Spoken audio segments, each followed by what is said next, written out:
परिवर्तक परम संत बाबा जय गुरु जी महाराज इनके चरणों में ईश्वर भगवान और उनके दृश्य अदृश्य शक्तियों को प्रणाम। साथ ही साथ यहाँ आश्रम पर उपस्थित सभी माता पिता भाई बहनों को बड़े प्रेम के साथ जय गुरुदेव। जय गुरुदेव। आज साप्ताहिक सत्संग है। जैसे कि हर गुरुवार को यहाँ सत्संग होता है, हर पूर्णिमा को यहाँ सत्संग होता है और वैसे भी अन्य राष्ट्रीय कार्यक्रम वार्षिक भी होते हैं, लेकिन ये साप्ताहिक सत्संग हमें और पूर्णिमा का 15 दिन में एक बार सत्संग में मिल जाता है। तो ये गुरु महाराज की असीम कृपा है कि आज कैसे भगदड़ भरे समय में हम आप लोगों को गुरु महाराज ने इतना सचेत कर दिया है कि संसार को चलाते हुए हमें थोड़ा समय निकालकर अपने आप के लिए, परमात्मा के लिए देना चाहिए। इतनी समझ, इतना ज्ञान गुरु महाराज ने करा दिया है कि हमारा आपका परम सौभाग्य है। वरना आप हम लोग देख रहे हैं कि आज की वर्तमान स्थिति समय देश और दुनिया की क्या हो चुकी है। आज देखा जाता है कि दुनिया में लोगों के पास न धर्म बचा है न कर्म बचा है। तो गुरु महाराज ने कहा कि जब धर्म और कर्म दोनों खत्म हो जाते हैं तब समझ लेना चाहिए कि विनाश का प्रारंभ हो चुका है, विनाश की शुरुआत हो चुकी है। और आज देश और दुनिया की हालत इसी तरह से बिगड़ चुकी है कि कोई किसी की बात सुनने के लिए तैयार नहीं है। तो गुरु महाराज ने कहा कि ये कब होता है, जब संत महात्मा अपनी वाणी को बोलना बंद कर देते हैं, तब अवतारी शक्ति यानी कार्य शक्ति अपने कार्य को करना शुरू कर देती है और उसी समय ये विनाश शुरू हो जाता है। तो गुरु महाराज ने कहा कि अब तक संत मत यानी कि गुरु के वचन सुनाए जा रहे थे, गुरु की वचन वाणी को दोहराया जा रहा था, गुरु के वचनों को संसार में बांटा जा रहा था। इसीलिए काल भी इस कार्य को करने से काल को भी रोक रखा था। तो गुरु महाराज ने कहा कि ये बहुत समय से चल रहा था और काल को रोकते रोकते अब इतना समय हो चुका है कि उसने भी अब जवाब दे दिया है कि अब आपकी बात नहीं सुनेंगे, अब हमारी बात सुनने की तैयारी कर लो। तो प्रेमियों, ये बाबा जय गुरु जी महाराज ने हम आप लोगों के लिए क्या कुछ नहीं किया है और आज का समय देखकर हमें उनकी हर एक बात को याद करने का समय आ गया है। गुरु महाराज ने जो जो भविष्यवाणियां हमारे आप के लिए लिख कर रखी हैं, हमारे आप के लिए सुना कर रखी हैं, उन सब को आज हम अगर सुन रहे हैं, पढ़ रहे हैं, तो देखकर ये आश्चर्य हो रहा है कि अगर काश इन बातों को हमने पहले उस समय उनके सामने अगर इस बात को मान लिया होता तो आज हमारा जीवन किस तरह से इधर उधर न हुआ होता। तो बाबा जय गुरु जी महाराज बताते हैं कि फिर भी अगर आज तुम उन बातों को दोहरा रहे हो, उन बातों को सुन रहे हो, तो इसमें भी कोई छोटी बात नहीं है। क्योंकि समय के रहते हुए अगर हम आज भी बाबा जय गुरु जी महाराज के वचनों को सुनने का कार्य करते हैं और उस पर चलने का काम करते हैं, तो गुरु महाराज ने कहा कि आपका कर्म अभी भी बन रहा है और आपका धर्म अभी भी बच रहा है। तो प्रेमियों, आज समय हमारे कर्मों को बनाने का और धर्मों को बचाने का है। आज देखा जा रहा है कि धर्म पूरी तरह से खत्म हो चुका है। इसलिए गुरु महाराज ने कहा कि पिता पिता के धर्म को भूल चुका है, माता माता के धर्म को भूल चुकी है, बेटा बेटे के धर्म को भूल चुका है, बेटी बेटी के धर्म को भूल चुकी है, पत्नी पत्नी के धर्म को भूल चुकी है और पति पति के धर्म को भूल चुका है। यानी कि हर कोई अपने कर्तव्य से मुकर गया है और इसी के लिए हम आपको दुख का सामना करना पड़ रहा है। तो बाबा जय गुरु जी महाराज ने कहा कि जब आप अपने अपने कर्तव्य को संभाल लोगे तो गुरु महाराज ने कहा कि धर्म अपने आप बन जाएगा और आपका धर्म के कार्य में सहयोग भी हो जाएगा। तो प्रेमियों, गुरु महाराज ने हमारे आप के लिए कौन सी बात ऐसी छोड़ी है जो आज हम आप लोगों को पता नहीं है। आज उन्हीं के वचन वाणी है कि आज हम लोग इस स्थिति में भी अपने आप को गुरु के सामने खड़े पाने के काबिल बन चुके हैं। वरना आज हमारे पास गुरु के वचन नहीं होते तो आज हमारी भी हालत देश और दुनिया के लोगों की तरह हो गई होती। तो प्रेमियों, बाबा जय गुरु जी महाराज बताते हैं कि आपको अपने लक्ष्य पर अडिग रहना चाहिए। जब आप अपने लक्ष्य पर अडिग रहोगे तो आपका कार्य, आपका जो भी संसार है, संसार का कार्य या भौतिक अध्यात्म का कार्य है, दोनों ठीक तरह से चलने लगेंगे। लेकिन आपने जब तक हो सकता, इसके लिए नियम बनाना बहुत जरूरी है।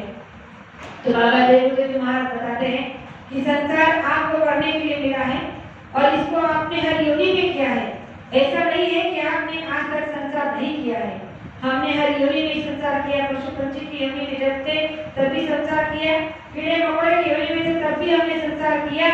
तो बाबा जयगुरुदेव जी महाराज बताते क्या मानव जन्म मिला है तो इसमें आपको संसार के साथ साथ परमार्थ करने का मौका दिया गया है। आज हम आप लोग देख रहे हैं कि जो गुरु महाराज ने एक बात स्पष्ट रूप से कह दी है कि अगर आपको ये भूल है या इस भ्रम में आप जी रहे हो कि जो आप यहाँ पर बेईमानी झूठ फरेब कत्लेआम कर जो भी आप पैसा धन दौलत इकट्ठा कर रहे हो और उसमें से आपको साथ में ले जा सकते हो तो ये आपका बहुत बड़ा धर्म होगा। क्योंकि गुरु महाराज ने कहा कि इस संसार का इतिहास गवाह है कि आज तक यहाँ से कोई अपने साथ में एक बालू का कण नहीं ले जा सका, तो आप क्या लेकर जा सकते हो। इसका एक जिंदा रहता प्रमाण भी हमने कई बार कई वक्ताओं के मुखाबिर से या फिर गुरु महाराज के वचनवाणी से भी सुना है कि राजा विश्व विजेता सिकंदर जब इस संसार से जा रहा था तो अपने दोनों हाथ खाली ही छोड़कर जा रहा था। इसका एक छोटा सा प्रमाण गुरु महाराज ने कई बार हम आप लोगों के सामने रखा है कि जब राजा विश्व सिकंदर विश्व को जीतते जीतते जा रहा था तो उसे इस बात का अहम और घमंड हो चुका था कि संसार में मेरे तरह वीर शूर और पराक्रमी कोई नहीं है, मेरे पास किसी चीज की कमी नहीं है, मैं जिस चाहे चीज को चाहूं उस चीज को खरीद सकता हूँ और उस सत्ता को प्राप्त कर सकता हूँ। और इस अहम में उसने अपने आप को अमर ब्रह्म का वरदान भी प्राप्त कर दिया कि मैं अपनी मौत को भी अपनी मर्जी के खिलाफ नहीं जाने दे सकता हूँ। और इस भ्रम में जब वो जी रहा था और अपने इस लक्ष्य को प्राप्त करते करते जब वो एक समय जंगल से गुजर रहा था तो एक महात्मा के पास पहुंच गया। महात्मा के दर्शन करने के लिए रुकने के बाद उसे जिज्ञासा हो गई कि क्या इनके पास जाकर मेरे कुछ सवालों के प्रश्न के उत्तर इनसे मिल सकते हैं। और जब उस महात्मा के पास राजा सिकंदर पहुंचे तो उनसे उन्होंने वही सवाल किया जो उनके जहन में वर्षों से घूम रहा था। उन्होंने कहा कि महात्मा जी आप तो कोई सिद्ध पुरुष योगी अपेक्षा करते हो तो इसके हिसाब से आप इस बात को जान सकते हो, इस सत्य से आप अच्छी तरह से वाकिफ होंगे कि मेरा भविष्य क्या है, क्या आप मेरे भविष्य को बता सकते हो। राजा ने जब उस महात्मा ने अपने दोनों आंखें बंद कर जब ध्यान की मुद्रा में राजा का भविष्य देखा तो राजा का भविष्य बहुत ही नजदीक आ चुका था। और तब राजा के भविष्य को महात्मा ने देखकर अंदर ही अंदर सोचा कि इसका भविष्य तो यह है कि इसकी मौत कुछ ही घंटों के बाद में है, लेकिन अगर ये बात मैं इसे अभी बता दूं तो ये मरने से पहले मुझे ही मार देगा। इसीलिए क्योंकि राजा का वही प्रश्न था कि क्या भविष्य में मेरी मौत कब और कैसे होगी। तो महात्मा ने जब इस दृश्य को देखा तो राजा को अपने ही गोपनीय शब्दों में उन्होंने एक दोहा के रूप में उन्हें बताया कि राजा तुम्हारी मौत निश्चित है, लेकिन उसका समय बहुत ही अड़ंगा है जिसे सुनकर शायद तुम्हें आश्चर्य होगा। तब राजा ने कहा कि आप बताइए। तो उस महात्मा ने कहा कि तुम्हारी मौत तब होगी जब आसमान सोने का होगा और धरती लोहे की होगी। अब इस बात को जब राजा ने सुना तो जोर जोर से हंसने लगा, क्योंकि राजा को पता था कि आसमान कभी सोने का हो नहीं सकता, धरती कभी लोहे की हो नहीं सकती, यानी कि राजा विष्णु सिकंदर कभी मर नहीं सकता। और अपनी मृत्यु पर विजय प्राप्त कर मेरी प्राप्त हो गई, इस भ्रम में रहकर राजा वहां से चल पड़ा। जैसे ही राजा वहां से निकला कुछ मील की दूरी तय की होगी कि अचानक से राजा को बुखार होने लगा, पसीना छूटने लगा और राजा ने जब देखा कि धीरे धीरे बदन बुखार से कांप रहा है, तप रहा है और राजा ने अपने अंदर जो कुछ महसूस किया उससे उन्हें लग रहा था कि उनकी मृत्यु बहुत ही नजदीक हो रही है। तब उन्होंने अपने सिपाहियों से कहा कि देखो मुझे अभी के अभी विश्राम के लिए कुछ इंतजाम कीजिए, क्योंकि मेरे तबीयत बहुत खराब हो चुकी है और मुझे नहीं लगता कि मैं बच सकता हूँ। उस समय राजा महाराजाओं के शरीर पर जो वस्त्र होते थे वो चिंतक होता था, वो लोहे का होता था। अपनी सुरक्षा के लिए, अपने अंग सुरक्षा के लिए वो लोहे का चिंतक पहनते थे और उनके सर पर जो भी छाता होता था वो सुनहरे चद्दर का होता था, क्योंकि धूप से राजा की रक्षा होने के लिए वो छाता को सैनिक उनके साथ में लेकर घूमते थे। अब सैनिकों ने देखा कि राजा को जंगल में बिछाना कहाँ से लाएंगे, तो उन्होंने वही उसी राजा का चिलखत शरीर से उतार कर नीचे जमीन पर बिछा दिया और राजा को उस चिलखत पर बिठा दिया और उनके शरीर पर धूप आ रही थी, इसलिए छांव के लिए उन्हीं का वो सोने का चादर वाला छाता उन्हीं के ऊपर पकड़कर खड़े हो गए। अब राजा तो ज्ञानी था, उसने जैसे ही नीचे देखा कि जमीन तो लोहे की हो चुकी है, आसमान सोने का हो चुका है, यानी कि राजा सिकंदर तेरे मौत का समय अब हो चुका है। तो महात्मा ने मुझे गोपनीय रूप से भेद से बताया जरूर है, लेकिन ये नहीं बताया कि कुछ ही पलों में मेरी मृत्यु है, पर इस बात को मैं जान चुका हूँ कि मेरी मृत्यु अभी कुछ ही क्षणों में है।